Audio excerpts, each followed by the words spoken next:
En Jamaïque, l'aide internationale commence à arriver 4 jours après le passage de l'ouragan Melissa, un ouragan qui a mis à mal la plupart des infrastructures vitales.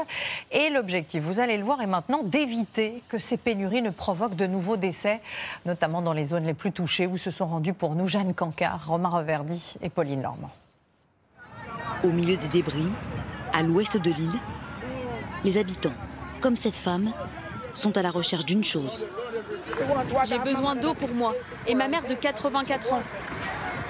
Ici, plus aucun réseau téléphonique. Ils attendent sans savoir quand l'aide du gouvernement viendra. On a surtout besoin d'habits et d'eau. Parce qu'aujourd'hui, ce que craignent le plus ces habitants, ces Jamaïcains, c'est que même si finalement, pour l'instant, le bilan humain après le passage de l'ouragan est moins dramatique que ce qui était redouté, ils craignent désormais qu'il y ait des morts à cause du manque d'eau potable. Face à cette détresse, une solidarité vitale s'organise. Ces habitants, venus de toute l'île, viennent d'arriver avec des sacs de vivres. Ça, c'est que des donations. À côté, quelques militaires sont là, mais seulement pour assurer la sécurité et déblayer les routes, toujours difficilement accessibles pour les secours. Comment vivre sans eau ni électricité? Une grande partie de l'île en est encore privée. Ça fonctionne pas. Même cet hôpital.